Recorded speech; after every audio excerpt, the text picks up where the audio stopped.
ስንት ጊዜ ደጅ ጠናችሁ? ስንት ዘመን ተንበረከካችሁ? ስንት ዘመን አለቀሳችሁ? ስንት ጊዜ እጃችሁን እግዚአብሔር ጋር ዘረጋችሁ? በሙሉ አባቶቻችንን ተመልከቷቸው። እድሜ ዘመናቸውን ሁሉ እኮ ይጸልዩ ነበር። መጫወቻ እንደሆነ አይሰማችሁ? ብቻችንን እኮ ሆነናል። ተዋጊያችን ከኔና ከናንተ ጋር አይደለም፣ ብቻችንን ግን መከራ እንደበላን እናውቃለን። እንደተከለከልን እናጉረመርማለን።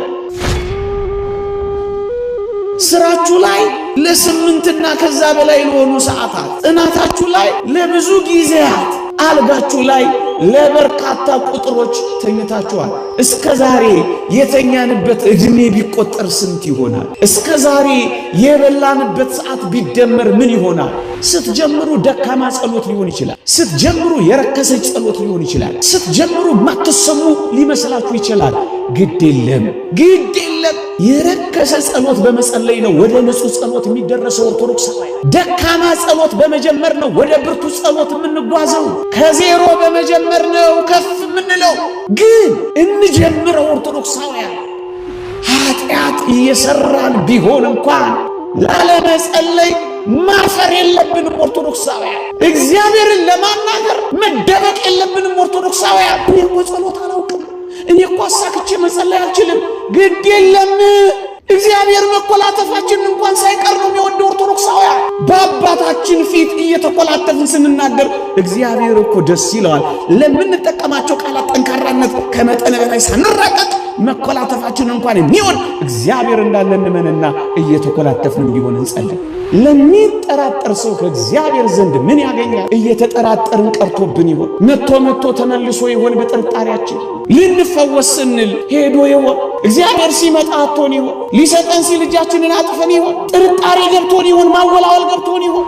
ፈቃድህ በእኔ ላይ ምንድን ነው? አንተ የፈቀድከው በእኔ ሕይወት ውስጥ እንዲሆን እኔም ደግሞ እንድቀበለው እርዳኝ። ፈቃድህ ይሁንልኝ። ይሄ ነው እኮ የሚያስፈልገው ወገኖቼ።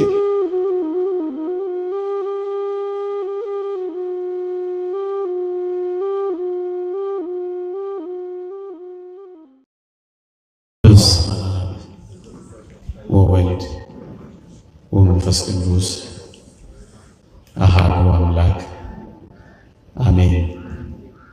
ክቡር አባታችን ሊቀ ሊቃውንት ቆሞስ አባ ጦመ ልሳን የገዳማችን ዋና አስተዳዳሪ፣ ክቡር መምህራችን መጋቤ ሐዲስ ገብረ ማርያም የገዳማችን የስብከተ ወንጌል ኃላፊ፣ ክቡራን አበው መነኮሳት፣ ክቡራን አበው ካህናት፣ መምህራን ወንጌል፣ ዘማሪያን፣ የተወደዳችሁ ምዕመናንና ምዕመናት እንዲሁም ሕፃናት እንደምን ሰነበታችሁ? እንደምን አላችሁ? አሜን። በቸርነቱ የጠበቀን በአጸደ መቅደሱ የሰበሰበን ስሙን እንድንጠራ ቃሉንም እንድንሰማ የረዳን የአባቶቻችን አምላክ የእኛም አምላክ ልዑል እግዚአብሔር ዘላለማዊ ስሙ የተመሰገነ ይሁን። ለቀደምት አበው ለነቢያት፣ ለቅዱሳን ሐዋርያት፣ ለሐዋርያውያን አበው ለሊቃውንት የገለጸውን ጥበብና ምስጢር ለሁላችንም ይግለጽልን። ከዚህች ዕለት ይልቁንም ከመልአኩ ከቅዱስ ገብርኤል በረከት ረድኤት ለሁላችንም ያሳትፈን፣ አሜን። እንደ እግዚአብሔር ቅዱስ ፈቃድ በዚህች ምሽት እንድንማማርበት የመረጥኩት ርዕስ ጸሎቴን ወደ እግዚአብሔር እንዴት አድርጌ ባቀርበው ሰማለሁ?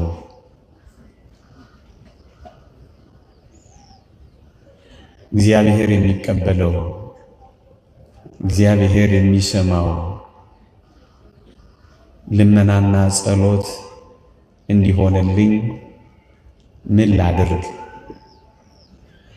የሚል ሐሳብ ነው። የምታውቁትን ደግሞም የምትኖሩበትን ሐሳቦች ነው ከብዙ በጥቂቱ ከረጅሙ ባጭሩ ላስታውሳችሁ የምሞክረው እስከ ዛሬ በቤተ ክርስቲያን የተማርነው ግን ደግሞ ልንኖረው ልናስታውሰው የሚገባውን ጥቂት ቁም ነገሮች ደግሜ ላስታውሳችሁ ነው የቆምኩት። እግዚአብሔር ከሁላችን ጋር ይሁን። እግዚአብሔር የሚቀበለው ጸሎት፣ እግዚአብሔር የሚቀበለው ልመና አሁን የምነግራችሁ ቀመር ወይም ፎርሙላ የለውም። ግን ደግሞ በቅዱሳት መጻሕፍት የተጻፉ በአባቶቻችን ምክር የተነገሩ ደግሞም አባቶቻችን ኖረውበት የተጠቀሙበትን ጥቂት ነው የማካፍላችሁ። ስንኖር ደግሞ እግዚአብሔር የበለጠውን ይገልጥልናል። አባቶቻችን እንዲህ ይላሉ፣ ጸሎትን ሲገልጹ ጸሎት እንደ እትብት ነው ይላሉ።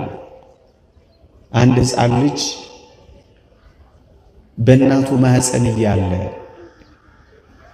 ምግብን ሁሉ የሚያገኘው በእትብት አማካኝነት እንደሆነ ሁሉ ክርስቲያኖች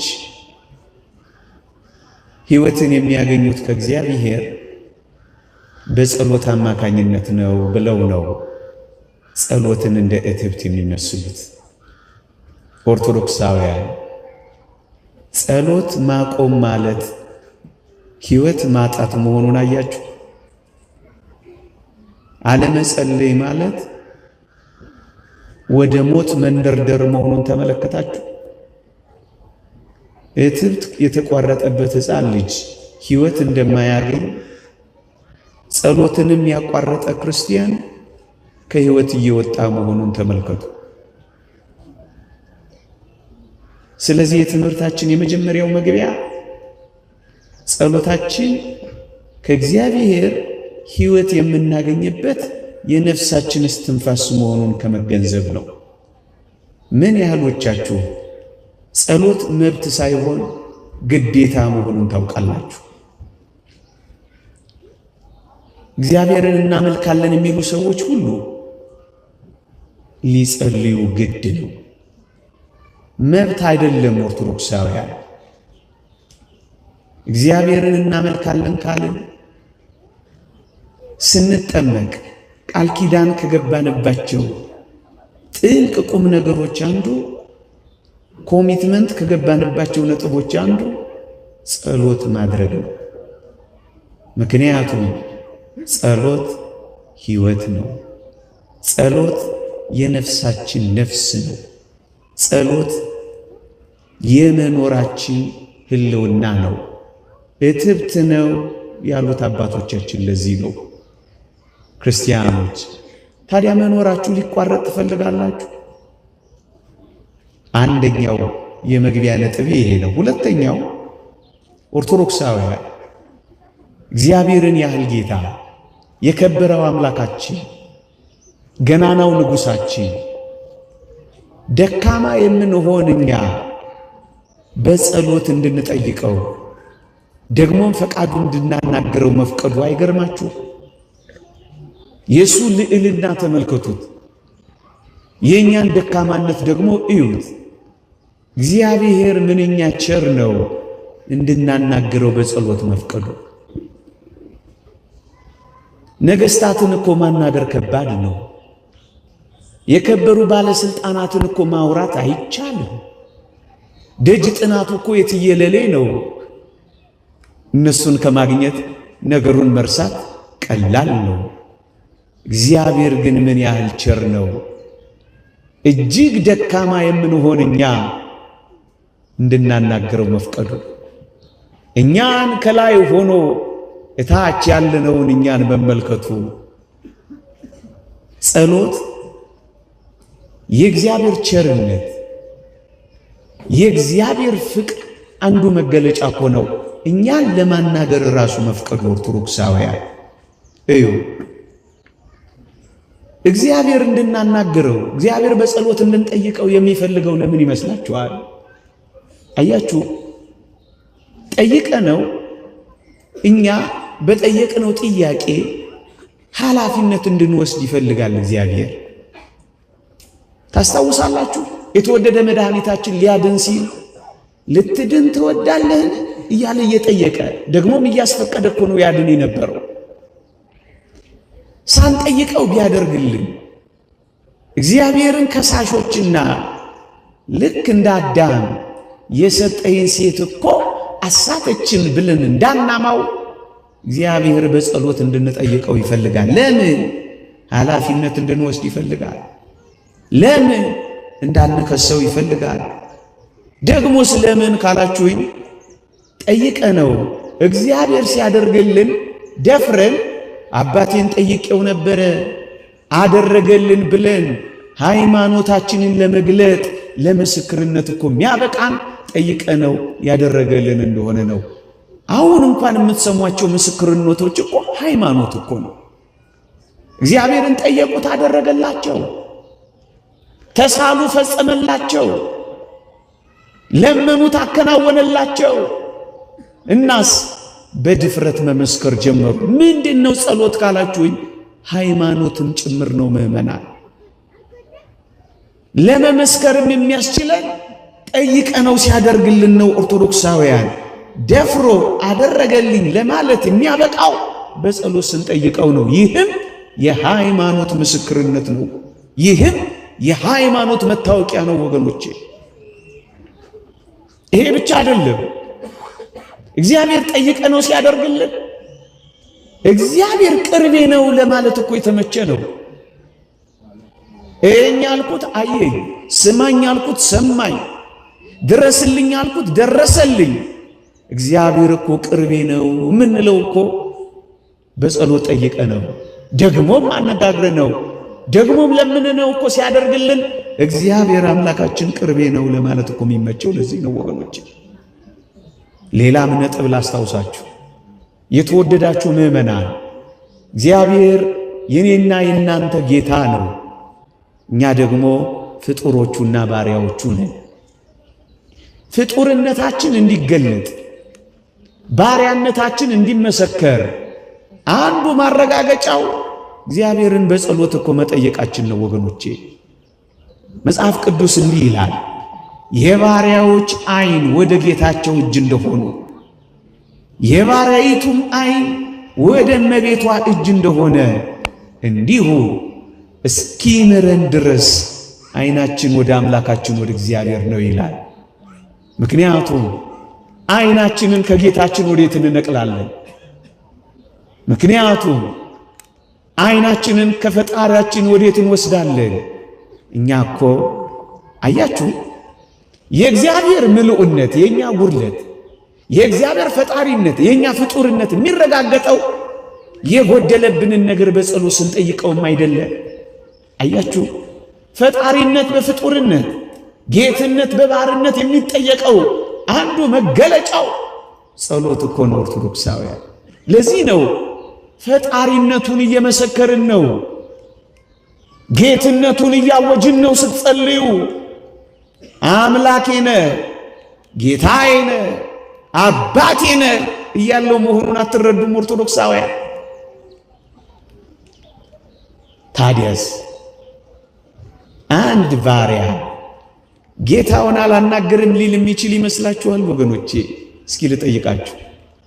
እኔ ቤት ያለችውን አንዲት አገልጋይ ሰራተኛ የቤቴን መጥሪያ ተጭኜ ብጠራት ጊዜ ጋሼ ልመጣልህ አልችልም፣ ኪችን ውስጥ ነኝ፣ እኔ ቢዚ ነኝ ብትለኝ በሚቀጥለው ቀን እኔ ቤት ትቀጥላለች? እቺት ትቀጥላለች? ወይ መኪናዬን ይዤ ቤቴ ስገባ እርግጥ መኪና አልነዳም የለኝም፣ ክላክስ ባደርግና ጥበቃዬ ጋሼ ልከፍትሎት አልችልም፣ አትክልት ውሃ እያጠጣሁ ነው፣ እኔ ቢዚ ነኝ ቢል ይሄ ሰውዬ በሚቀጥለው ቀን በአትክልተኛነት በጠባቂነት እኔ ቤት ይቀጥላል? ምን ማለት መሰላችሁ? ላናግርህ አልችልም ቢዚ ነኝ ቢል አሁን ይሄ ባሪያ ነው? አሁን ይሄ ጌታውን የሚያውቅ ነው?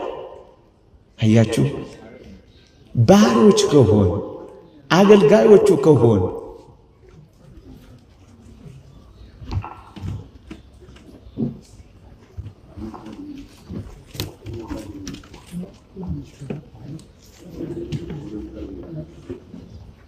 ይሰማችኋል።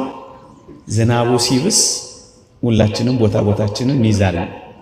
መጀመሪያ እኔ እንደ መቅድም እንደ መጀመሪያ ቦታዬን ሊያዝ ብዬ ድምጼ ይሰማችኋል? በጣም ጥሩ። ልቀጥል ትንሽ ከባሰ መላን ዘይዳል።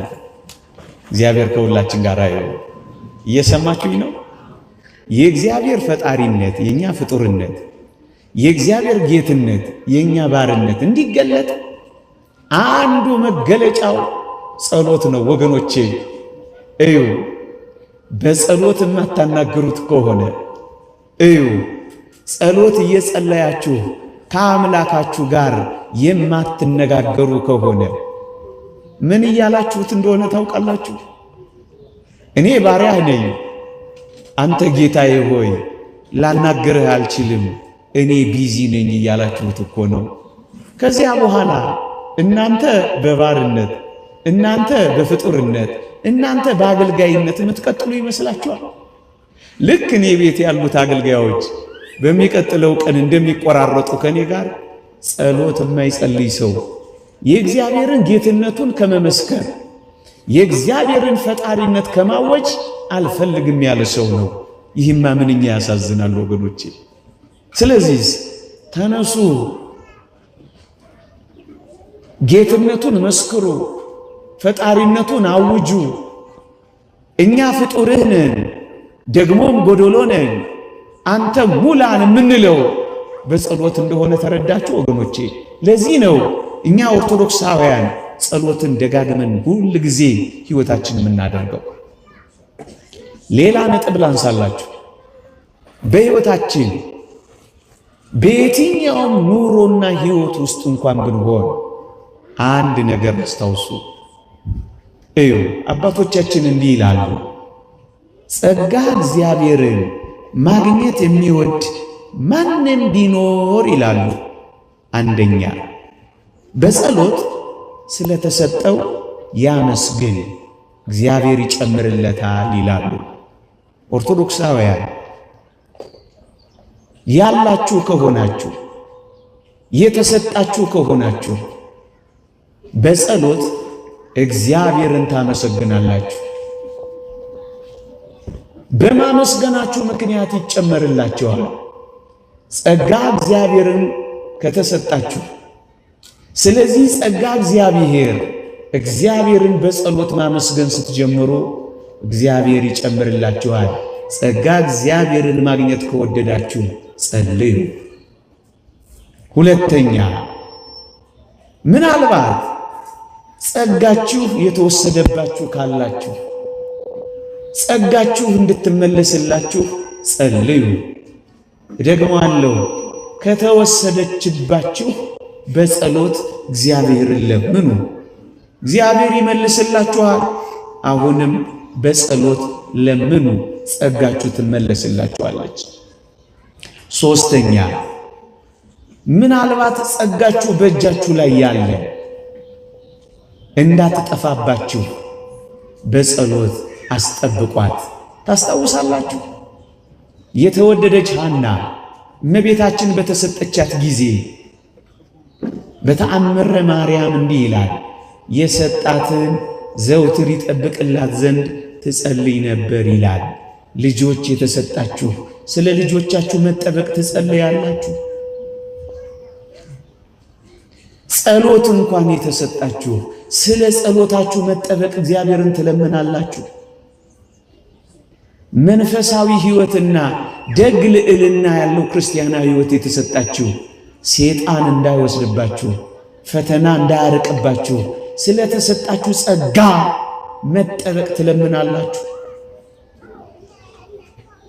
ሰላም ተሰጥቷችሁ ከሆነ መግባታችሁ መውጣታችሁ ደስ የሚያሰኝ ከሆነ ይህንን ጠላት እንዳያከሽፍባችሁ፣ ዲያብሎስ እንዳይነጥቃችሁ፣ እንዳይዋጋችሁ በጸሎት እንደ እሳት ቅጥር ታስጠብቃላችሁ። እዩ ያለው እንዳይጠፋባችሁ ይልቁንም ደግሞ እንዲጠበቅላችሁ የማስጠበቂያ ጸሎት ታደርጋላችሁ። ደግሞስ ወገኖቼ ምናልባት በሕይወታችሁ ጠይቃችሁት የተከለከላችሁት ነገር ካለ እግዚአብሔር ስለ ከለከላችሁ ነገር መታገስን እንዲሰጣችሁ ትጸልያላችሁ። ጸሎታችሁ እንዳይቋረጥ፣ ትጋታችሁ እንዳይጠፋ በተከለከላችሁት ነገር ታጋሾች ሆናችሁ በጸሎት እንድትጸኑ እግዚአብሔርን እንደገና ስለመታገስ ስለምኑታላችሁ። ይውላችሁ የተከለከላችሁት ጸጋ የእግዚአብሔር ጊዜ ደርሶ እንዲፈጸምና እንዲከናወንላችሁ በመታገስ እንድትቆዩ የመቆየት ጸሎት ደግሞ እንዲሰጣችሁ ትዕግስቱን እንዲያለብሳችሁ ሁል ጊዜ እግዚአብሔርን እጆቻችሁን ዘርግታችሁ መለመን እንድትችሉ በእግሮቻችሁ እንድትቆሙ በፊቱ እንድትመላለሱ ተስፋ እንዳያስቆርጣችሁ ወደ ቀቢጸ ተስፋ እንዳያደርሳችሁ እግዚአብሔር አይሰማም እንዳያስብላችሁ እንደገና ስለሱ ስለመታገስ እንኳን ትጸልያላችሁ። ይሄ ብቻ አይደለም። ምናልባት በመከራዎች ውስጥ ያለን ምናልባት በፈተናዎች ውስጥ የምንመላለስ ኦርቶዶክሳውያን በመከራ ውስጥ የተጣልን እንኳን ብንሆን እግዚአብሔር በጸሎት ውስጥ እንደሚያሳርፋችሁ ታውቃላችሁ። አዎ አረጋዊ መንፈሳዊ እንዲህ ይላል፣ ጸሎትን ለሚወዱ ሰዎች እግዚአብሔር ያድርባቸዋል ካለ በኋላ መከራ ከሚያመጣባቸው የልብንም ሐዘን ከሚያመጣባቸው ሰይጣን እግዚአብሔር ያሳርፋቸዋል ይላል። በመከራዎች ውስጥ ያላችሁ እናንተ ትጸልያላችሁ ነው? ታክቷችሁ ትታችኋል? እጆቻችሁን አጣጥፋችኋል ወይስ እጆቻችሁን መዘርጋት ጀምራችኋል? አዎ እንደ ሀገር በመከራ ውስጥ እየኖርን ነው። ብርቱ ጸሎት፣ ብርቱ ምህላ፣ ብርቱ ሱባኤ ግን አለን። ብዙ ወሬ እንዳለን እናውቃለን። ብዙ ጸሎት ግን እንደሌለን ይሰማናል። ስንት ጊዜ ደጅ ጠናችሁ? ስንት ዘመን ተንበረከካችሁ? ስንት ዘመን አለቀሳችሁ? ስንት ጊዜ እጃችሁን እግዚአብሔር ጋር ዘረጋችሁ? በሙሉ አባቶቻችንን ተመልከቷቸው። እድሜ ዘመናቸውን ሁሉ እኮ ይጸልዩ ነበር። አዎ መከራ ከሚያመጣባችሁ ሰይጣን ለመዳን የምትፈልጉ፣ ከሚያሳዝናችሁ ሰይጣን ማረፍ የምትፈልጉ ጸሎትን የሚወዱ ሰዎች ከዚህ ያሳርፋቸዋል ይላል እግዚአብሔር። ከሚያሳዝናቸውም ሰይጣን ያድናቸዋል ይላል። ምን ማለት ነው? ጸሎት ለማመስገንም ጸሎት፣ የተከለከላችሁትን ለመታገስ ጸሎት፣ የጠፋባችሁ እንድትመለስ ጸሎት፣ ያላችሁ እንድትጠበቅ ጸሎት፣ በመከራ ውስጥ እየኖራችሁ ለማረፍ ከፈለጋችሁ ጸሎት። ምን ያህሎቻችን በጸሎት ጸንተናል? ምን ያህሎቻችን መነጋገር ጀምረናል?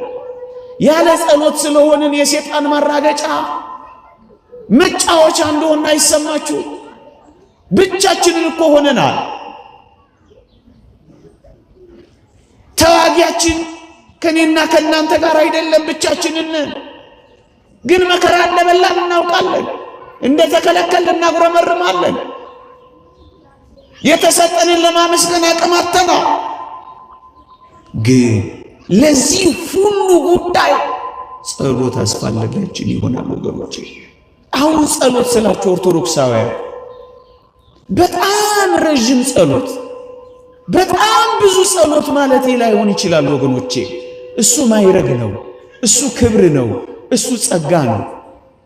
ኦርቶዶክሳውያን በዚህ ዘመን እንኳን ፀሐይ ስትወጣ በስተ ምስራቅ የዘረጉ፣ ፀሐይ ስትጠልቅ በጀርባቸው የምትሆንባቸው ሰዎች ለጸሎት እንደዘረጉ የሚታዩ እንዳሉ እንሰማለን። ዶፍ ዝናብ ጀምሮ ላያቸው ላይ ጨርሶ ዋዜማ ቆመው ማህሌት አድረው ጠዋት ክብረ በዓል አክብረው ደግሞ ቅዳሴ ያስቀድሰው 24 ሰዓት ሲሞላ አረፍ የሚሉ አሉ። ይሄ ክብር ነው፣ ይሄ ጸጋ ነው፣ ይሄ ማይረግ ነው። ግን ኦርቶዶክሳውያን ቢያንስ አንድ አቡነ ዘበሰማያት ማለት ያቅተናል። በማለዳ የሥራችሁ መጀመሪያ ብርሃኗ ስትፈነጥቅ የልባችሁ ብርሃን በጸሎት ይፈነጥቃል። አትንበርከኩ፣ ቢያንስ እጆቻችሁን ዘርግታችሁ ትቆማላችሁ። ብዙ አታብዙ፣ ቢያንስ እንኳን ጸሎት ትጸልያላችሁ። አቡነ ዘበሰማያት ትደግማላችሁ።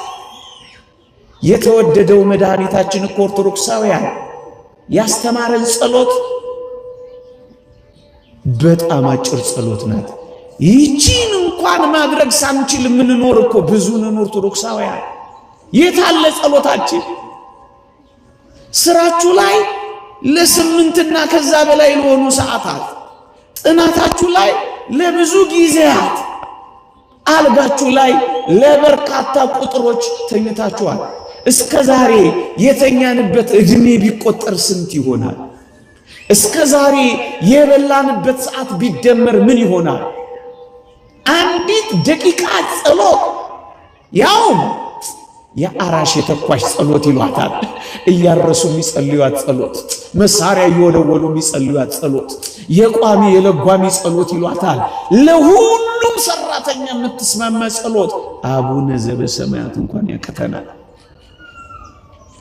ለዚህ እኮ ነው መጫወቻ የሆነው ወገኖቼ። በጣም አጭር ጸሎት ነው ጌታችን ያስተማረን ወገኖቼ፣ በጣም አጭር ጸሎት። ይህንን እንኳን ከልባችን መጸለይ ያቀተናል። ይህን ጸሎት እንኳን 7 ጊዜ እያዛጋን ማለት ይገባን ነበር ኦርቶዶክሳውያን። ምን አይነት ረድኤተ እግዚአብሔር መንፈስ እግዚአብሔር ርቆን ይሆን ይህን እንኳን መጸለይ ያቃተን? በምሽት ክፍለ ጊዜዎቻችን ጥቂት እንኳን እግዚአብሔርን ማሰቢያ ጊዜዎች አሉን የምትንበረከኩበት።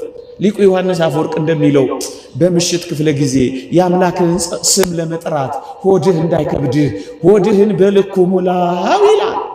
በጣም ስለምንበላ ይሆን የምሽት ጸሎት የከበደን? ብዙ የቲቪ ቻናሎቻችን ስለምንቀያየር የሰማይ ኔትወርካችንንና ቻናላችንን ዘግተነው ይሆን? ኦርቶዶክሳውያን እስኪ ወደ ልባችን መለስ።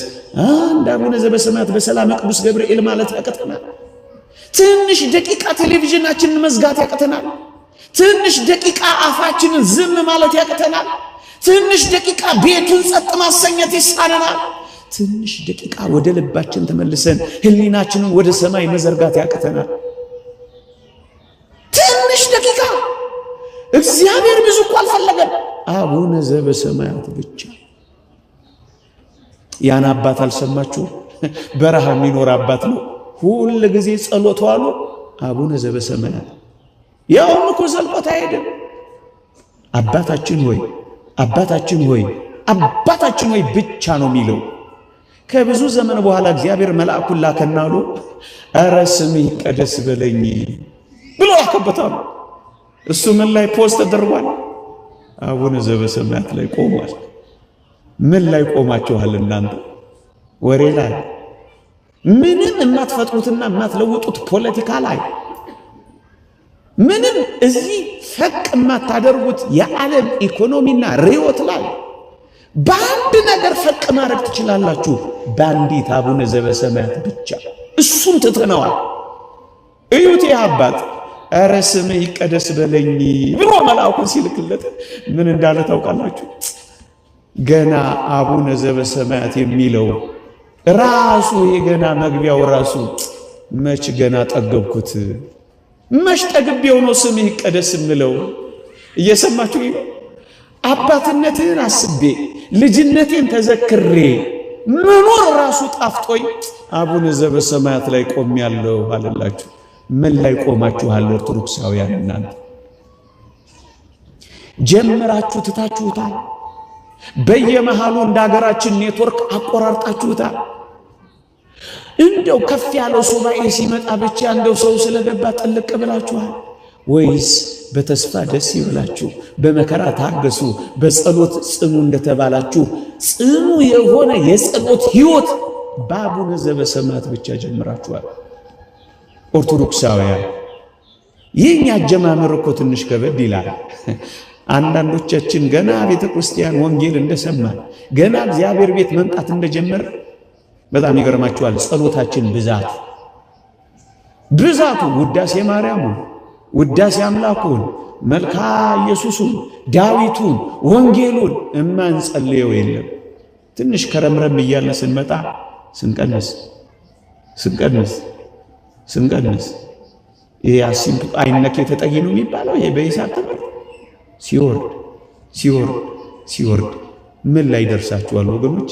እኔ አስታውሳለሁ ገና ቤተ ክርስቲያን ሕይወት ስንጀምር ከወዳጆቼ ጋር ቅዳሴ ገብተን ለማስቀደስ ስንጀምር እስካሁን አፍራለሁ ሳስበው።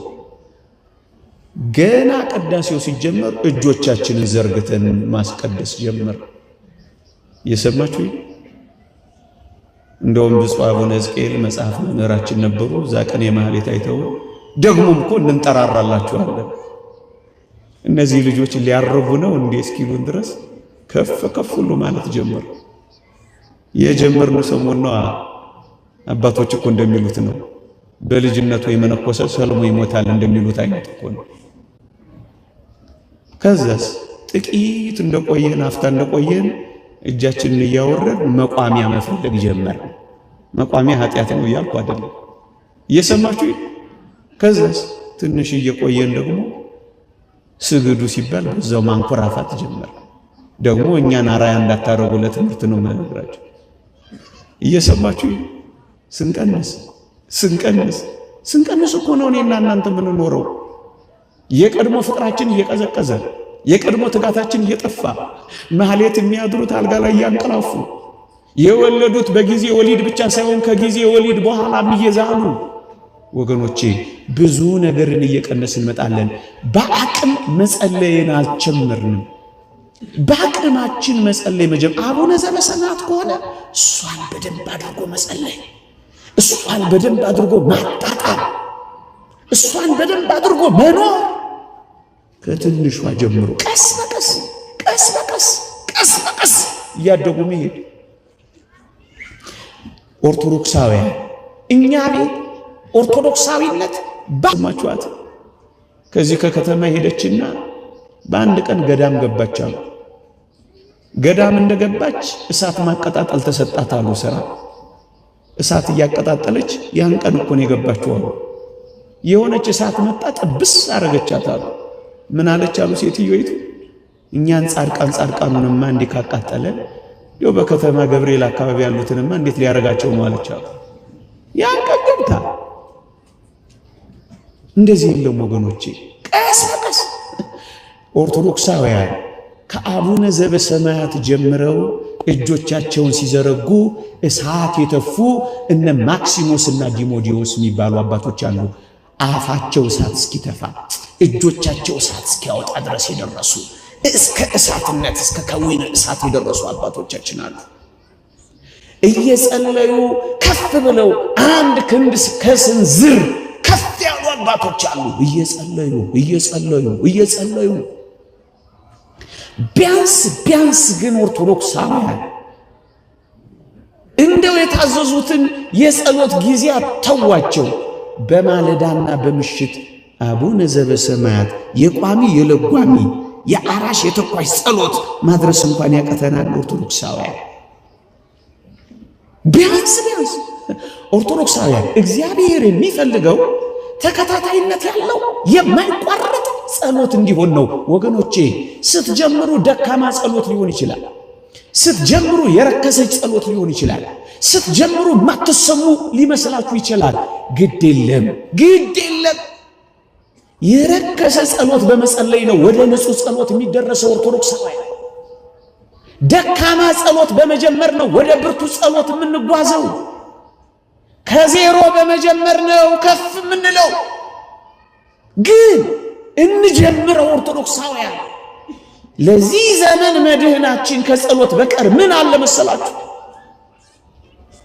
ከጸሎት በቀር የሚድንበት እንዳለ የሚያስብ ሰው በሰይጣን የተታለለ ነው ይላል ማር ይስሐቅ። ከጸሎት በቀር መዳኛ የለንም ኦርቶዶክሳውያን። እግዚአብሔርን ከመጥራት በቀር መውጫ የለንም ኦርቶዶክሳውያን። በግልም በቤተ ክርስቲያንም እንደ ሀገርም ከጸሎት በቀር መትረፊያ የለንም። ከዚህ ውጭ ካሰብን በሰይጣን የተታለልነን የሚለው ለዚህ ነው። የረከሰች ቢመስላችሁም ጸልዩ ወገኖቼ። እደግመዋለሁ፣ ኃጢአት እየሰራን ቢሆን እንኳን ላለመጸለይ ማፈር የለብንም ኦርቶዶክሳውያን። እግዚአብሔርን ለማናገር መደበቅ የለብንም ኦርቶዶክሳውያን። ታመንም ቢሆን በመከራው በምንም ሁኔታ ውስጥ እንሆን፣ እንደውም አንድ ሊቅ ምን ይላል? መታመምህን ላለመጸለይ ምክንያት አታድርግ፣ ይልቁንም ይላል ለህመምህ መድኃኒት የሚሆንህ ጸሎትህ ነው ይላል። አልጋ ላይም ወድቀህ ብትሆን ጸልየው። አልጋ ላይ ወድቀው እየጸለዩ የኤርምያስን ሰቆቃው ኤርምያስን እየደገመ እያነበበ አንድ እንባ በሚያነብበት መጽሐፍ ላይ አረፈ ይላል። አንድ ታሪክ ሳነብ አልገባውም ምን እንደሆነ። ለካ እጅግ ጽኑ እንባን የሚያለቅሰው የነብዩ የኤርምያስ እንባ ነበር የሚጸልይበት መጽሐፍ ላይ ያረፈው። ነብዩ ኤርምያስ አብሮት መጥቶ ለካ ያለቅስ ነበር በታመመው አልጋ ላይ ወድቆ። በታመማችሁበት አልጋ ላይ የሚመጡ ቅዱሳን አሉላችሁ። መታመማችሁን ምክንያት አድርጋችሁ ጸሎቴ ደካማና የረከሰች ናት ብላችሁ ላለመነጋገር ከእግዚአብሔር እንዳትርቁ ጸልዩ፣ ጸልዩ። ምንም እንኳን ከምትፈልጉት የህይወት ደረጃ ንጹህ ህይወት ደረጃ ንጹህ ጸሎት ደረጃ ባትደርሱ ጸሎትን ግን አታቆሙ። ስታቆሙ ትሞታላችሁ። ስታበቁ ይበቃል።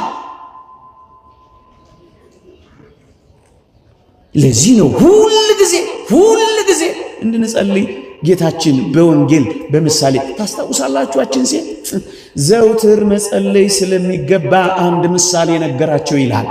ባሏ የሞተባት አንዲት መበለት የሆነች ሴት ፍረድልኝ እያለች ዳኛውን ተዘበዝበው ነበር ይላል የሉቃስ ወንጌል ምዕራፍ 18 ቁጥር 1። በሞቴ ስሙኝ ፍርድ ትፈልጋለች። ዳኛው አልፈርድ አላት ወገኖቼ። ከዚያስ ዘውትር እየሄደች መዘብዘብ መጨቅጨቅ ጀመረች። ከዕለታት አንድ ቀን ግን ዳኛው ምን አላት? እግዚአብሔርንም ባልፈራ ሰውንም ባላፍር ስለ ዝብዘባዋ ብዬ እፈርድላታለሁ አለ ይላል። በጨካኝ ልብ የመሰለው እግዚአብሔር የኔና የናንተን የጭካኔ ልብ ለመግለጽ እንጂ እሱ ደግና ሩሩህ አምላክ ነው። ግን ምን እንደሆነ ታውቃላችሁ? ፈረደላት። ምንም የሌላት ብትሆን እንኳን አብዝታ እግዚአብሔርን በጸሎት በመጠየቋ እንደሚፈረድልን ሲያሳየን ተመልከቱ። ምንም የላት፣ የምትሰጠው ገንዘብ የላት፣ ደሃ ናት። የምትማርክበት ውበት የላት፣ አርጅታለች። የምታስፈራራባት ባል የለ፣ ሞቶባት። ግንስ ፈረደላት። ሁል ጊዜ ጠይቁት፣ ሁል ጊዜ አናግሩት፣ ሁል ጊዜ ደጅ ጥኑት።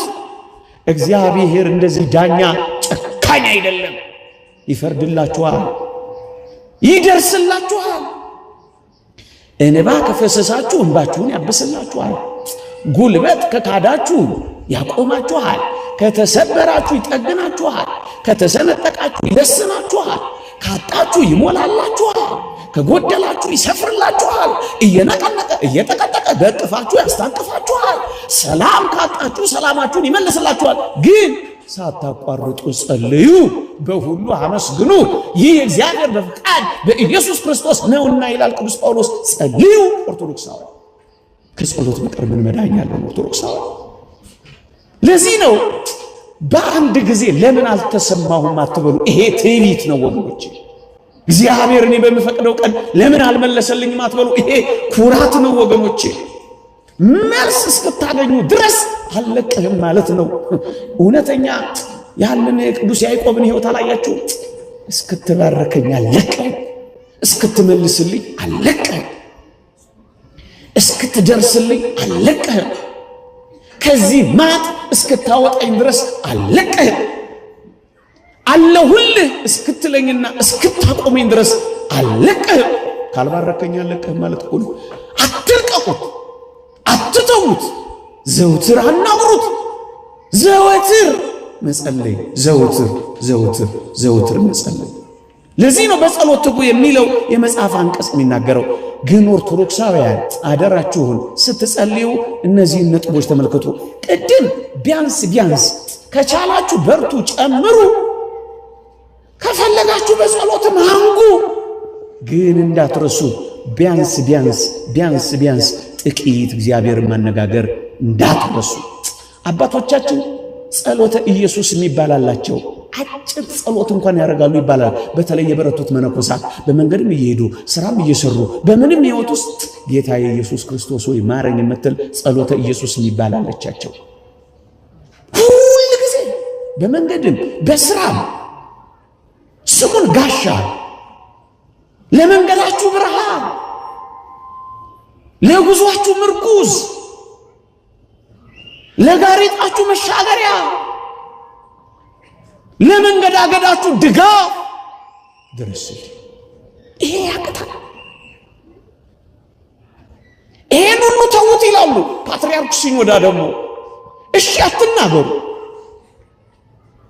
በከንፈር መንቀሳቀስ እንኳን አታውሩት እግዚአብሔርን ይሉና በልባችሁ እንኳን እግዚአብሔርን አናግሩት፣ በልባችሁ እንኳን አስቡት።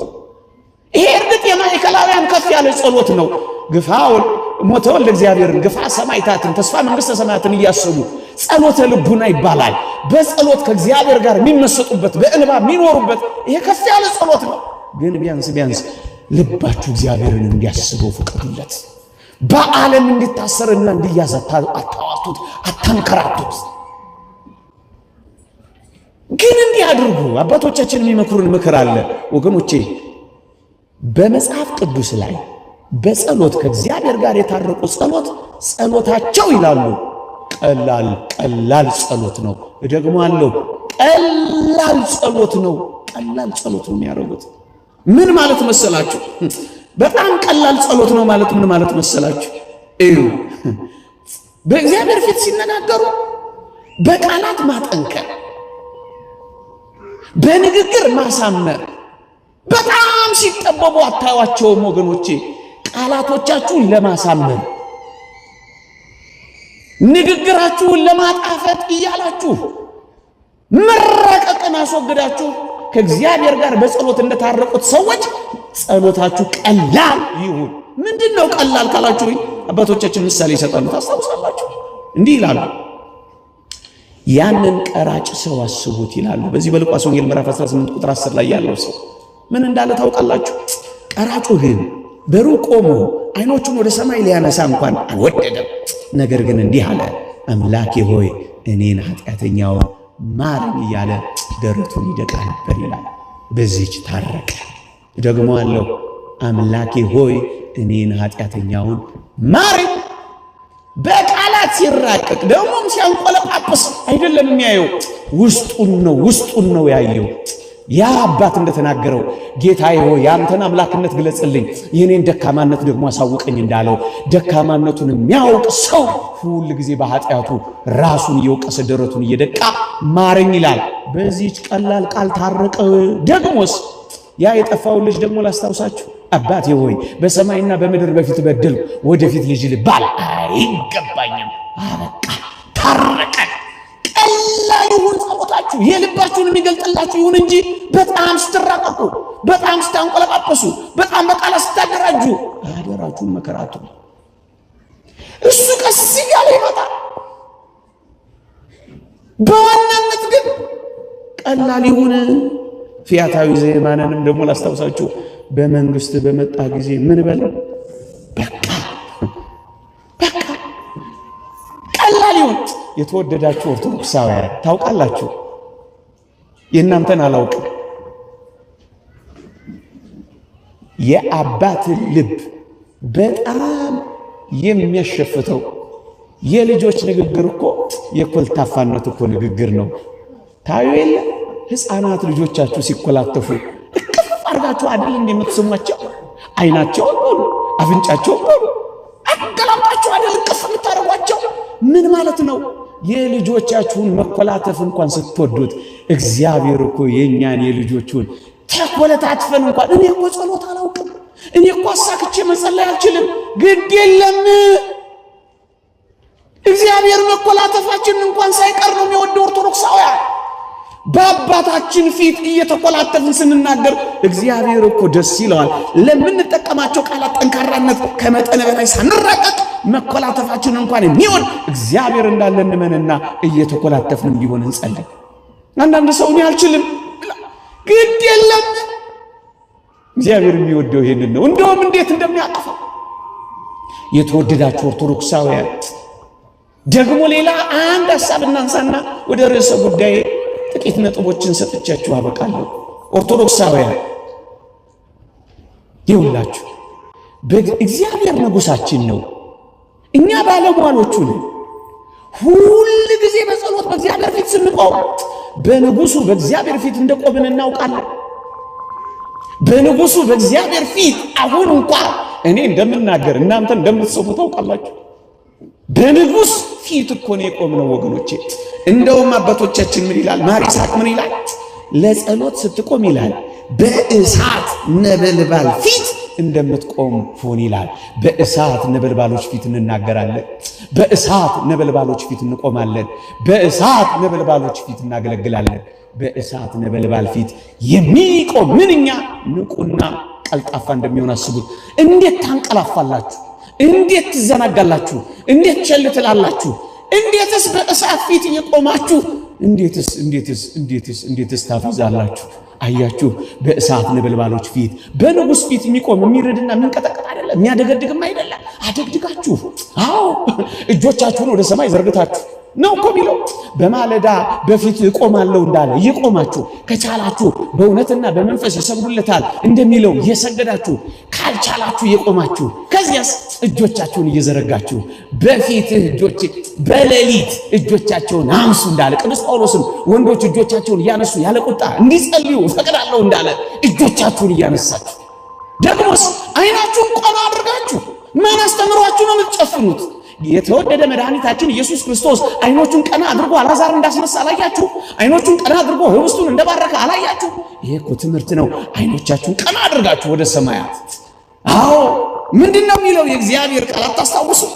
በሰማይ የምትኖር ሆይ አይኖችን ወደ አንተ አነሳለሁ አይልም? አይኖቻችሁን አንስታችሁ ሳትደገፉ መቋሚያም ሳትይዙ አምድ ላይ ደገፍ ሳትይዙ እንቅልፍም ሳታንቀላፉ በእሳት ነበልባሎች ፊት እንደምትቆሙ ሆናችሁ ጸልዩ። በንጉስ ፊት እንደሆናችሁ አስባችሁ አደግድጉ ወገኖቼ፣ አደግድጉ። ሌላውን ሁሉ ትተን ምን እናድርግ? ቅድም ብያችኋለሁ በመግቢያዬ ቀመርና ፎርሙላ የለውም። ቅድም እንዳልኳችሁ በአንዲት ቃል ታርቀዋል። ዝም ብለው በፊቱ ቀሚሱን ነክተው ተርፈዋል። ቀመርና ፎርሙላ የለውም ያልኳችሁ ለዚህ ነው። ቢያንስ ግን ጥቂት ሐሳቦችን ሰጥቻችሁ አበቃለሁ። እግዚአብሔር ከሁላችን ጋር ይሁን። እየሰማችሁኝ ነው? እግዚአብሔር ከሁላችን ጋር ይሁን። ድምጼ ይሰማችኋል? የመጀመሪያው እግዚአብሔር እንዲሰማን፣ እግዚአብሔር ጸሎታችንን እንዲቀበለው በግልጽ የተጻፈው የመጽሐፍ ቅዱስ ቃላችን ምን እንደሆነ ታውቃላችሁ?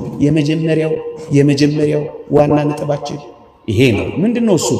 ማመንታት የሌለበት እምነት፣ ሳታመነቱ ማመን፣ ማወላወል የሌለበት ጽናት፣ ሳታወላውሉ መጽናት፣ ደግሞስ ማቆራረጥ የሌለበት ትጋት፣ ያቋረጣችሁ የጀመራችሁ ተወት እያረጋችሁት ደግሞ እየተመለሳችሁ ሳይሆን ሳታቋርጡ ጸልዩ፣ በሁሉ አመስግኑ፣ ይህ የእግዚአብሔር ፈቃድ በኢየሱስ ክርስቶስ ነውና ይላል።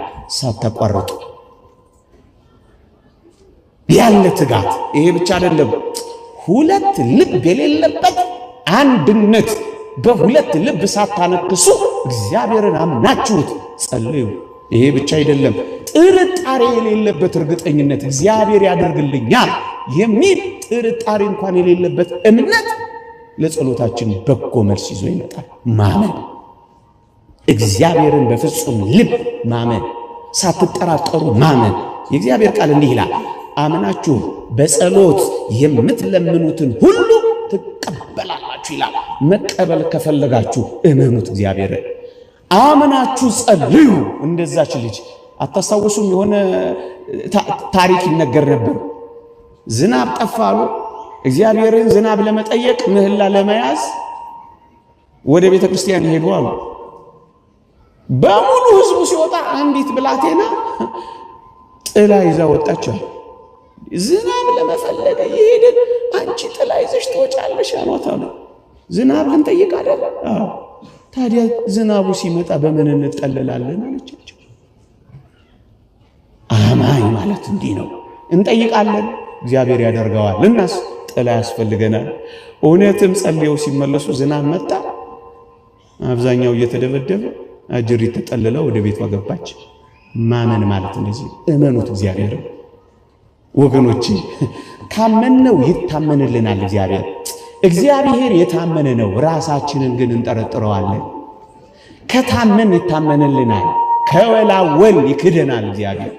ይሄንን ነው የእግዚአብሔር ቃል እኮ የሚናገረው ወገኖቼ። ቅዱስ ጴጥሮስን አታስታውሱ? በውሃ ላይ እንድራመድ እዘዘኝ ና በለኝ አለው። ና አለው። መጣና መስጠም ጀመረ። ጌታችን በወንጌል ምን ተብሎ ሊጻፈው? አንተ እምነት የጎደለ ስለምን ተጠራጠርህ አይደል ያለው። ለሚጠራጠር ሰው ከእግዚአብሔር ዘንድ ምን ያገኛል? እየተጠራጠርን ቀርቶብን ይሆን? መጥቶ ተመልሶ ይሆን በጥርጣሬያችን? ልንፈወስ ስንል ሄዶ ይሆን? እግዚአብሔር ሲመጣ አጥቶን ይሆን? ሊሰጠን ሲል እጃችንን አጥፈን ይሆን? ጥርጣሬ ገብቶን ይሆን? ማወላወል ገብቶን ይሆን? ይሆናል አይሆንም እያልዋልን ይሆን? የእግዚአብሔር ቃል እንዲህ ይላል ወገኖቼ፣ አንተ እምነት የጎደለ ስለምን ተጠራጠር? ተጠራጣሪዎች ከሆን ከእግዚአብሔር ዘንድ አንዳች አናገኝም። ኦርቶዶክሳውያን እንዲህ እንደ ቅዱስ ጴጥሮስ በባህሩ ላይ እንደምንራመድ አስበን ሳይሆን እውነት እንነጋገር ከተባለ በአምላካችን እጅ ላይ እንደምንረማመድ ሆነን ካሰብን እንጸናለን። ባህሩ ላይ አይደለም፣ በአምላኬ እጅ ላይ ነው የምራመደው። ምድረ በዳ ሊሆን ይችላል። በምድረ በዳ ውስጥ በእግዚአብሔር እርሾች መካከል ነው የሚሄደው።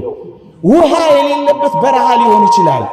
አምላኬ ምንጭ የሚሆንበት ጭንጫ አለው፣ በሱ ውስጥ ነው የሚሄደው ብላችሁ ካመናችሁ እግዚአብሔር ያድናል። ይሄው በቅዱሳት መጻሕፍት በሙሉ የተጻፈው ይሄ አይደለምን? ላስታውሳችሁ እስኪ። ከእናንተ አስቀድሞ የነበሩትን እዩ። በእግዚአብሔር አምኖ ያፈረ ማን ነው? አብርሃም ነው። እርሱንስ በመፍራት መከራውን ታግሶ በመከራ እንደጣለው የቀረ ማን ነው? ኢዮብ ነው። ለምኖትስ ቸል ያለው ማን ነው ይላል እግዚአብሔር ቃል መጽሐፈ ሲራክ ምዕራፍ 2 ቁጥር 10። ለምኖት ቸል ያለው ከሌለ እኔና እናንተ ብንለምነው እግዚአብሔር ቸል ይለናል። የነሱ አምላክ የኛ አምላክ አይደለም። እኛ በምክባር ደከምን፣ በሃይማኖት እኮ አንድ ነን። ኦርቶዶክሳውያን ለምኖት ቸል ያለ የለም፣ ግን እኛ እንመነው፣ አምነነው እንለምን። አትጠራጠሩ ኦርቶዶክሳውያን። የእግዚአብሔር ቃል እንዲህ ይላል፣ ከናንተ ግን ማንም ጥበብ ቢጎለው ሳይነቅፍ በልግስና ለሁሉ የሚሰጠውን እግዚአብሔርን ይለምን። ነገር ግን በምንም ሳይጠራጠር በእምነት ይለምን። የሚጠራጠር ሰው በነፋስ የተነቃነቀ የባህር ማዕበል ይመስላልና ሁለት ሐሳብ በመንገዱም ሁሉ ለሚወላውል ለዚያ ሰው ከጌታ ዘንድ አንዳች የሚያገኝ አይምሰለው ይላል። አንዳች አናገኝም። ምን ካልን ከወላወለ ያድነኛል አያድነኝም፣ ይደርስልኛል አይደርስልኝም፣ ያወጣኛል አያወጣኝም፣ ቢያድነንም ባያድነንም አማኞች ማለት እንደዚህ ናቸው። እግዚአብሔርን እናመልካለን። ሞትም ቢሆን ከሱ ጋር እንሞታለን፣ ሕይወትም ቢሆን ከሱ ጋር ሕይወት ይኖረናል፣ እናገኛለን። ይሄ ነው አለማወላወል ወገኖቼ። እምነት ማለት ይሄ ነው ወገኖቼ። ሁለተኛው አንደኛው በእምነት አምናችሁ በጸሎት የምትለምኑትን ሁሉ ትቀበላላችሁ። መቀበል ከፈለጋችሁ እመኑት። አንድ ዝርዝር ጉዳይ ያለው ሰዓት እንዳይወስድብኝ ነው። ሁለተኛ እንደ እግዚአብሔር ፈቃድ ለምኑት። እንደ እግዚአብሔር ፈቃድ እንለምነው። ኦርቶዶክሳውያን የእግዚአብሔር ቃል ግልጽ ነው በዚህ ጉዳይ ላይ የሚናገረው። ምን ይላል? በእርሱ ዘንድ ያለን ድፍረት ይህ ነው፣ እንደ ፈቃዱ አንዳች ብንለምን ይሰማናል። ለዚህ እኮ ነው ፈቃድ ይሁን ወይ ይሁን ፈቃድ ከሚለው ቃል እንደ ፈቃዱ እንለምን። እንደ ፈቃዱ ይውላችሁ የምንለምነው እንደሚሰማን ብናውቅ ከእርሱ የለምነው ልመና እንደተቀበል እናውቃለን። መቀበል ከፈለጋችሁ ልመናችሁን እንደ እግዚአብሔር ፈቃድ አቅርቡት። የእግዚአብሔር ፈቃድ ምንድነው? የእግዚአብሔር ፈቃድማ የእግዚአብሔር የባህሪው መገለጫ ነው። የእግዚአብሔር ባህሪ የሚገለጥበት አንዱ መንገድ የእግዚአብሔር ፈቃድ ነው። ኦርቶዶክሳውያን የእግዚአብሔር ፈቃድ ምንድነው? እግዚአብሔር ቸር ነው፣ የባህሪው መገለጫ። የእግዚአብሔር ባህሪ ምንድነው? ቸር ነው። የእግዚአብሔር ባህሪ ምንድነው? ደግ ነው። የእግዚአብሔር ባህሪ ምንድነው? መሐሪ ነው። ቸርነቱን፣ ምህረቱን፣ ደግነቱን፣ ቅድስናው ይሄ የእግዚአብሔር ፈቃድ ነው ወገኖቼ። ይሄን ፈቃድ እያሰብን ከለመነው እንቀበላለን። ምንድነው የእግዚአብሔር ፈቃድ? ኦርቶዶክሳውያን አስቀድማችሁ የእግዚአብሔርን ጽድቁንና መንግስቱን እሹ፣ ሌላ ሁሉ ይጨመርላችኋል። ጽድቁን የሚሻ መንግስቱን የሚፈልግ ይህ የእግዚአብሔር ፈቃድ ነው። ኦርቶዶክሳውያን ከዚህ ዘለን ሌላውን ብንፈልግ እንቀበልም። ለምን? ፈቃዱን መጀመሪያ ፈቃዱን መፈለግ። ሁለተኛስ ሌላ ፈቃዱ ምንድነው? የእግዚአብሔር ፈቃድ ይህ ነው፣ እርሱም መቀደሳችሁ ነው ይላል። ስለ ቅድስናችን፣ ስለ ጽድቅና ስለ ዘላለማዊ ሕይወታችን፣ ስለ መቀደሳችን ይህ የእግዚአብሔር ፈቃድ ነው። ኦርቶዶክሳውያን ሌላስ ፈቃዱ ምንድነው? ሳታቋርጡ ጸልዩ፣ በሁሉ አመስግኑ፣ ይህ የእግዚአብሔር ፈቃድ በክርስቶስ ኢየሱስ ነውና ይላል። በሁሉ ማመስገን፣ ሳናቋርጥ መጸለይ ይህ የእግዚአብሔር ፈቃድ ነው። ይህ የእግዚአብሔር ፈቃድ ነው። ይህ የእግዚአብሔር ፈቃድ ነው። ኦርቶዶክሳውያን ፈቃዱን ለማወቅ በቅዱሳት መጻሕፍት የተጻፉትን የማይፈቅደውን ነገር መተው ነው። ወደ እግዚአብሔር ፈቃድ የምንደርሰው የማይፈቅደውን ነገር በመተው ነው። ሳንተው እንዴት ይሆናል ወገኖቼ? የእግዚአብሔር ፈቃድ ይኸውላችሁ፣ ለበሽተኛው የሚጠቅመውን የሚያውቅ ሐኪሙ ነው እንጂ በሽተኛው አይደለም። ስለዚህ ፈቃድህ በእኔ ላይ ምንድነው? አንተ የፈቀድከው በእኔ ሕይወት ውስጥ እንዲሆን እኔም ደግሞ እንድቀበለው እርዳኝ፣ ፈቃድ ይሁንልኝ። ይሄ ነው እኮ የሚያስፈልገው ወገኖቼ። ፈቃዱን እንዴት ማወቅ እችላለሁ? ኦርቶዶክሳውያን የእግዚአብሔር ፈቃድ በመጻሕፍት ተጽፏል። ምንም የተሰወረ ነገር የለም። ሙሴና ነቢያት አሏቸው፣ እነርሱን ይስሙ። የእግዚአብሔር ጽድቅና ኩነኔ የእግዚአብሔር ፈቃድ ምንድነው? በሙሴና በነቢያት መጽሐፍ ይልቁንም ፍጽምት በሆነችው በአዲስ ኪዳን ተገልጧል። እሱን አንብቡ። እግዚአብሔር ለሕዝቡ በመጽሐፍ ይናገራቸዋልና የእግዚአብሔር ፈቃድ ምንድነው? በመጽሐፍ የተጻፈው ነው። ሌላ ምን አለ? የእግዚአብሔር ፈቃድ ወገኖች እዩ። ፈቃዱን ለማድረግ የሚጥር ሰው እንዳትረሱ፣ ፈቃዱን ለማድረግ የሚጥር ሰው እግዚአብሔር የበለጠውን ጥበቡንና በሩን ይከፍትለታል። ፈቃዱን ለመፈጸም በጣራችሁ ቁጥር እግዚአብሔር የፈቃዱን በር ክፍት ያደርግላችሁ። እያወቃችሁ ትመጣላችሁ፣ እየተገለጠላችሁ ይመጣል። በፈቃዱ ስትኖሩ፣ ወደ ፍቅሩ ስትመላለሱ የእግዚአብሔር ፍቅር ፈቃዱን እየገለጠላችሁ ይመጣል። ወገኖቼ በትንሹ ስንታመን፣ ላወቅ ነው ለተረዳ ነው የቅዱሳት መጻሕፍት ኃይለ ቃላት ስንታዘዝ፣ ወገኖቼ አክብሮት ሲኖረን፣ በሕይወታችን መተግበር ስንጀምር ሌላውንም በቸርነቱ ይገልጥልናል። እግዚአብሔር እየረዳን ይመጣል። ስለዚህ ወደ ፈቃዱና ወደ ፍቅሩ ደግሞ ወደ መተግበር ስትመጡ ብዥ የሚለው የሰይጣን ውካታ የሚመጣው የሚሄደው የምኞትና የማማለል ዓለም እየተወገደ ይመጣል። ያን ጊዜ እግዚአብሔርን ፈቃድ በግልጽ እያወቃችሁ ትመጣላችሁ። የእግዚአብሔር ፈቃድ በምን ይታወቃል? በቅዱሳት መጻሕፍት ነው። የእግዚአብሔር ፈቃድ በምን ይታወቃል? ከቅዱሳን ሕይወት ተሞክሮ ነው። የእግዚአብሔር ፈቃድ በምን ይመጣል? ከደገኛ ሰዎች ምክር ነው። የእግዚአብሔር ፈቃድ በምን ይታወቃል? እግዚአብሔርን በመውደድ ውስጥ ነው። ወገኖቼ እግዚአብሔርን በጣም እየወደዳችሁት በጣም እያፈቀራችሁ ስትመጡ ፈቃዱ ሁሉ ሕይወታችሁ ይሆናል። እሱ ያልፈቀደውን ነገር አታድርጉ። ፈቃዱ ገንዘባችሁ ይሆናል። ፈቃዱ የሚመራችሁ ይሆናል። ለዚህ ነው ነብዩ ዳዊት አንተ አምላኬ ነህና ፈቃድህን ለማድረግ አስተምረኝ፣ ቅዱስ መንፈስን በጽድቅ መንገድ ይምራኝ ይላል። መንፈስ ቅዱስ ይመራችኋል። እግዚአብሔር የጽድቅ መንገድ ያሳያችኋል። ፈቃዱን እጃችሁን እየመራ ያስተምራችኋል። ግን ለፈቃዱ ማዘንበል ግን አለባችሁ። በምን እንጸልይ? እንደ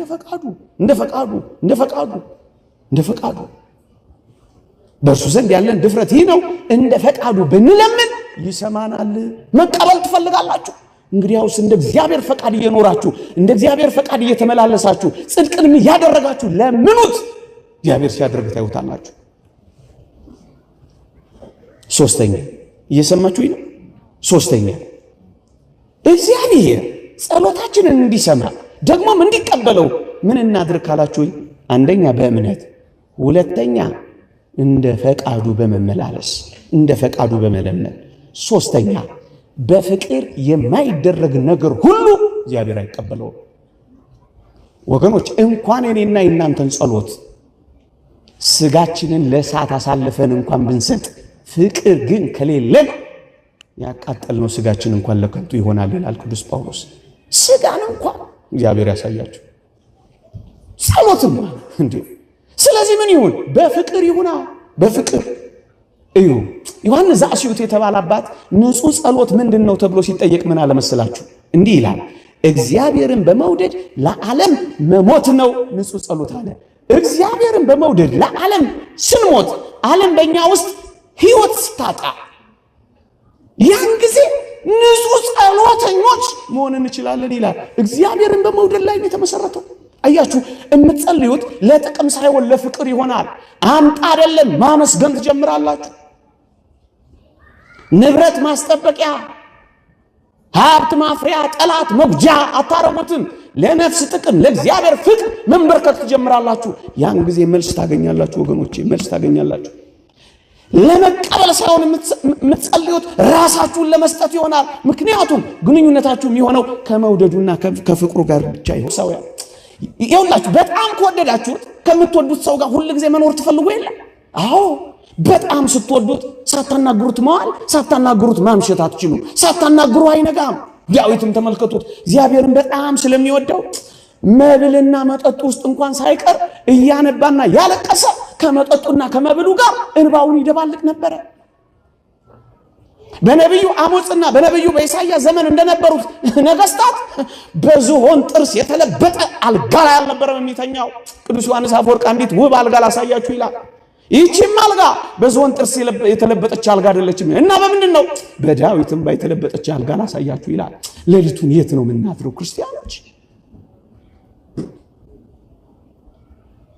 የት ነው የምናድረው እዩት ሀገር ያስተዳድራል ህዝብ ይመራል ጦርነት አለበት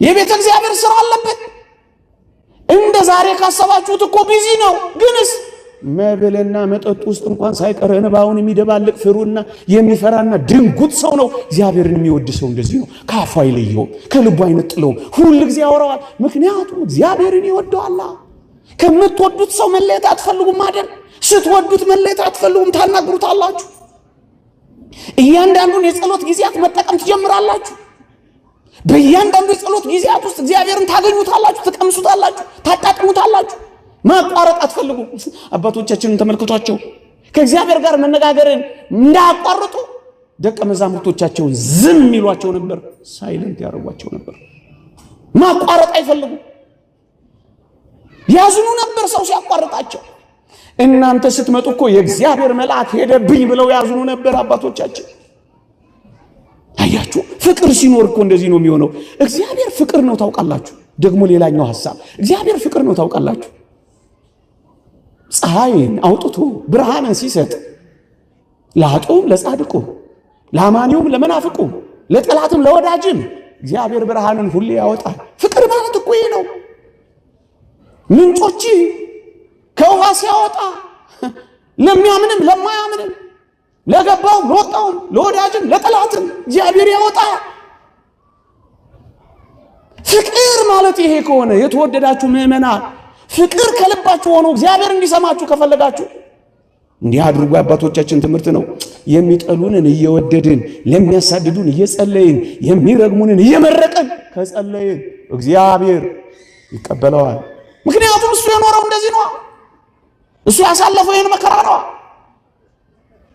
ፍለጋውን ይዘን ዳናውንና ኮቴውን ተፈልገ መኖር ከጀመር እንዴት አድርጎ እንደሚቀበለው ተመልከቱ ኃጥ ጻድቅ አማኒ መናፍቅ ወዳይ ጠላት ሳንል እኛም መጸለይ እንጀምራለን የሌሎችን ድካም መሸፈን እንጀምራለን ውስጣችንና ራሳችንን እንጂ ማንንም መመልከትና ቆማለን የተወደዳችሁ ኦርቶዶክሳውያን ያ ፈሪሳዊው እንደጸለየው እንደዚህ ቀራጭ ስላላደረከኝ አመሰግናለሁ ሁለት ጊዜ ጾማለሁ ያስማ ምን አገባው የሚወዳደረው የሚፎካከረው ድካሙን ብቻ አይመለከትም ነበር አያችሁ ፍቅር የለውም አኩራፊ ነው ትከሻ ለትከሻ የሚለካካ ነው ተወዳዳሪና ተፎካካሪ ነው ፍቅር ሲኖርስ እንደዚህ ይሆናል ሶስተኛ ያለ ፍቅር እግዚአብሔር አይቀበለው እንዲቀበለው ምን እናድርግ በፍቅር ሰዎችን በመውደድ ባለመጥላት ለሰዎች ሁሉ በመጸለይ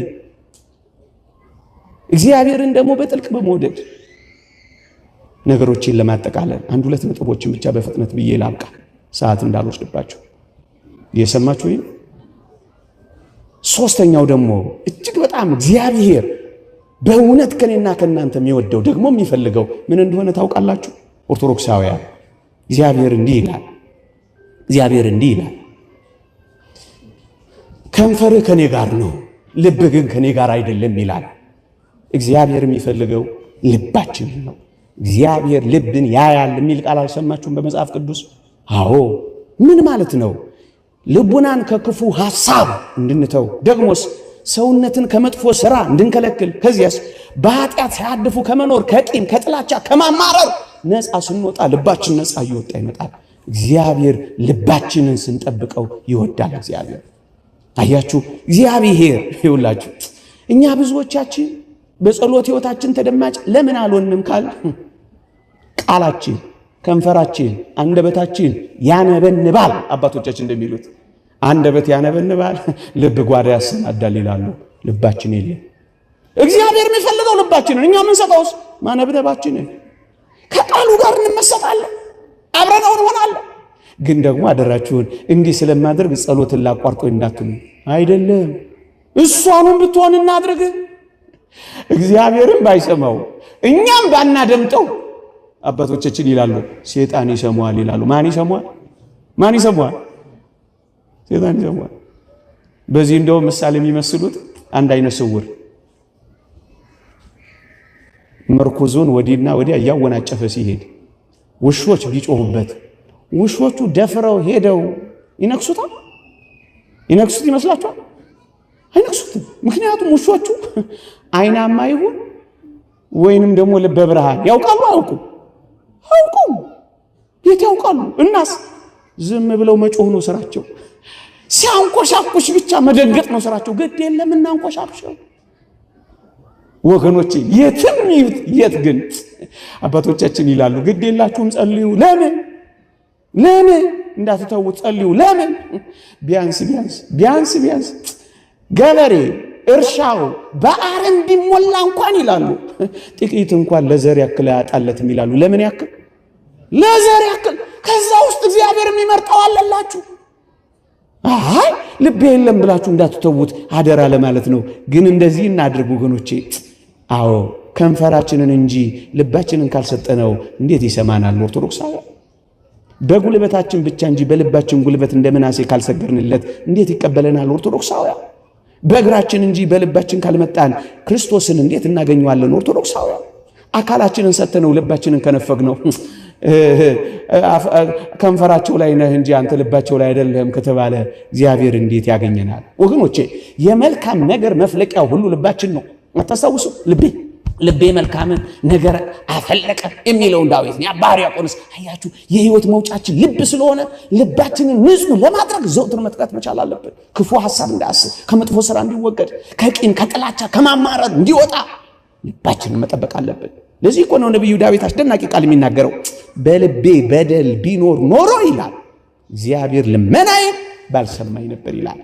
በልባችን በደል ካለ ይሄው አረጋግጥኩላችሁ እንዴት እንቀበላለን? እንዴት ይሰማዋል እግዚአብሔር? ስለዚህ አተኩረን የህይወት መውጫ ልብህ ናትና አጥብቀ ልብህን ጠብቅ የሚለው ይሄ ነው። አጥብቀ ልብህን ጠብቅ። በመጨረሻ ሳልናገረው አንድ ሁለት ነጥብ ይቀራል። እኔ እቺን ብቻ ልዝጋባት፣ እቺን መዝጊያ ላድርጋት። ይኸውላችሁ እግዚአብሔር እጅግ በጣም የሚመለከተው ሰው፣ እግዚአብሔር ጸጋ የሚሰጠው ሰው ምን አይነት ሰው መሰላችሁ? መጽሐፍ ቅዱስ ላይ በግልጽ ነግሮናል ጌታችን። ቅዱሳን ሐዋርያትን መስክረዋል። እግዚአብሔር ትዕቢተኞችን ይቃወማል፣ ለትሑታን ግን ምን ይሰጣል? ጸጋን ይሰጣል። ስሙ፣ እግዚአብሔር እንዲሰጣችሁ ትፈልጋላችሁ? በዘረጋችሁት እጃችሁ መቀበል ትፈልጋላችሁ? እንግዲያውስ ትሑታን ሁኑ። ትሑታን ናቸው ከእግዚአብሔር የሚቀበሉት ወገኖቼ። ኩራት በልባችሁ አይኖር።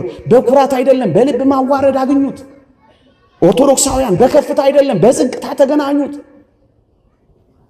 ኦርቶዶክሳውያን በመኮፈስ አይደለም ትንፍስ በማለት አግኙት። ልታይ በማለት አይደለም በመደበቅ አግኙት። ትዕቢተኛ መሆን እንደ ሰይጣን፣ ትሁት መሆን ግን እንደ ጌታችን ነው። ኦርቶዶክሳውያን ለዚህ እኮ ነው ሰይጣን ያልዳነው። አሁንም ቢሆን ከእግዚአብሔር ጸጋን መቀበል የምትፈልጉ በጸሎት በዋናነት በትህትና የምትቀርብ ጸሎት እንደማን ቅድም እንደነገርኳችሁ እንደዛ እንደቀራጩ ነው። መጸባሃዊው ምንድነው ያደረገው አታስታውሱ? እንዲህ ያደርግ ነበር ይላል መጽሐፍ ቅዱስ የሉቃስ ወንጌል ምዕራፍ 18 ቁጥር 14 ላይ ራሱን ከፍ የሚያደርግ ሁሉ ይዋረዳልና ይልና ራሱን ግን የሚያዋርድ ከፍ ይላል። ያኛው እኔን ኃጢአተኛውን ማረኝ እያለ ደረቱን ይደቃል። ያኛው ደግሞ 2 ቀን በሳምንት ጾማለሁ እንደዚህ ፈሪሳዊ ስላላደረከኝ እያለ ያኛው ራሱን ከፍ አደረገ። ራሱን ዝቅ አደረገ። ከዚህኛው ይልቅ ይሄኛው ጸድቆ ገባ ወደ ቤቱ ይለናል ወንጌላችን። እንዲቀበላችሁ ከፈለጋችሁ ሁሉ ጊዜ የትህትናን አዋቂ ትህትና ምንድነው? አዋቂ ሲሆኑ እንዳላዋቂ መኖር ነው። ከብረው ሳሉ በተዋርዶ ራስን ዝቅ ማድረግ ነው። ትሩፋት እየሰሩ እንዳልሰሩ መሆን ነው። እየሆናችሁ አይደለሁም ማለት ነው ትህትና ወገኖች። እየቻላችሁ አልችልም ማለት ነው። እኩል ሆናችሁ ዝቅ ማለት ነው። ፓትርያርክ ሽኖዳ እንደተናገሩት ከወንድሞች ጋር እንደ ልጅ ከልጆች ጋር እንደ ወንድም ሁን። ከጓደኞች ጋር ዝቅ ብለህ ዝቅ ካሉት ጋር ደግሞ አብረህ እንደ ወንድም ሆነ ኑር። እንደዚህ ካረከው ነው ሰይጣን የምታሸንፈው። ኦርቶዶክሳውያን ሰይጣን በትህትና ፊት መቆም አይችልም። አባ መቃርዮስን አልሰማችሁ? ሰይጣን መጣና ምን አለው? አንተ አትበላም እኛም አንበላም፣ አንተ አትጠጣም እኛም አንጠጣም፣ አንተ አትተኛም እኛም አንተኛም፣ አልቻልንህም አለው። በተጋለኒት አይተኙም አጋንንት ታውቋቸዋላችሁ። እሱም አይተኛም አይበላ አይበሉ እኩል ሆኑ፣ ግን አልቻልንህም አሉት። ስለምንድን ያልቻላችሁኝ አላቸው? በትህትና ነው ያልቻልነው። እናንተ ኦርቶዶክሳውያን ከዚህ በላይ ሰይጣንን ማሸነፊያ መንገድ ያለ ይመስላችኋል? የለም። ትህትና የሰይጣንን ትዕቢት ያዋርደዋል ይላል መጽሐፍ መነኮሳት። እንዲዋረድ ከፈለጋችሁ ትሑታን ሁኑ። ጌታችን እንዲሆኑ ያዳነን እናንተ መዳን ከፈለጋችሁ ትሑታን ብቻ ሁኑ። ትዕቢትን አስወግዱ።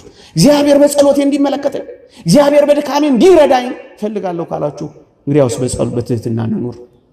እንግዲያውስ በትህትና ክርስቶስን እንምሰለው። እንግዲያውስ ወደ ክርስቶስ በትህትና እንቅረብ።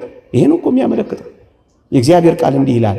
ወደዚህ ትሑት ወደ ማን ነው እግዚአብሔር የሚመለከተው?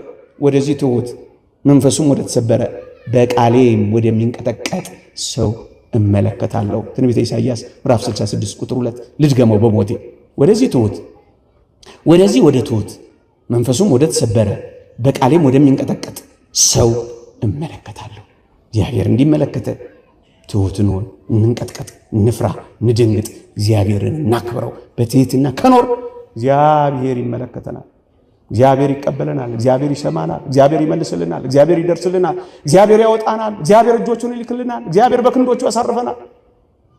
ትሑታን ስንሆን አባ እንጦንስ እንደ መጋዝ ያለ ሹልሹል ያለው ምዕመናን ወደ ሰማይ ሲጓዙ አንዳንዶቹን እየቦተረፈ ሲያስቀራቸው ብዙዎቹን ነው እንጂ አንዳንዶቹ ግን እየጠፉ ሲያልፉት ተመለከተና ተንበርክኮ ማልቀስ ጀመረ ይላል አባ እንጦንስ። ጮክ ብሎ ጌታ ሆይ ከዚህ መከራ፣ ከዚህ ስቃ፣ ከዚህ ጉንተላ፣ ከዚህ ውጊያ ማን ይድና ብሎ ጮኸ ይላል መጽሐፍ ነው። እግዚአብሔርም ድምፅ አሰማው፣ ትሑታን ይድናሉ አለው። ምኖች ይድናሉ? ምኖች? እግዚአብሔር እንዲሰማችሁ ትፈልጋላችሁ? ትሑታኑ። እግዚአብሔር እንዲታረቃችሁ ታረቁ። የእግዚአብሔር ቃል እንዲህ ይላል። አባቶቻችን ይልል ሳል ይዞ ስርቆት፣ ቂም ይዞ ጸሎት የለም። እዚህ ውስጥ መሰማት የምትፈልጉ ሁሉ ታረቋ። ያኮረፋችሁትን ታረቋ። የያዛችሁትን ቂም ጣሏ። ፍርድ ቤት የቆማችሁበትንም ቢሆን ተዋ። ለመጋደል የምታስቡ በይቅርታ ተመለሷ። እግዚአብሔር ይቅር እንዲላችሁ ይቅር በሏ። እንዲመራችሁ ማሯ። እንዲተውላችሁ ተዋ። እንዲሰማችሁ ታዘዟ። የእግዚአብሔር ቃል ነው የሚለው፣ እኔ አይደለሁም የምለው። እግዚአብሔር ታራቂ ነው፣ እኛ ስንታረቅ ነው የሚሆነው። እንዲህ ይላል፣ እንግዲህ መባህን በመሰዊያ ላይ ብታቀርብ፣ በዚያም ወንድምህ አንዳች በአንተ ላይ እንዳለው ብታስብ፣ በዚያ በመሰዊያ ፊት መባህን ትተህ ሂድ። አስቀድመህ ከወንድምህ ጋር ታረቅ፣ በኋላ መጥተህ መባህን አቅርብ። ጸሎታችሁ እንዲሰማ ቅድመ እግዚአብሔር እንዲደርስ ደግሞም አድርጎ መልስ እንዲያመጣ ትፈልጋላችሁ? ከወንድሞቻችሁ ጋር ታረቁ። ቂማችሁን አስወግዱ። ጥላቻችሁን ተዉ። ግፍ መስራታችሁን አቁሙ። መወዳደራችሁንና መገዳደራችሁን አስወግዱ። ታረቁ።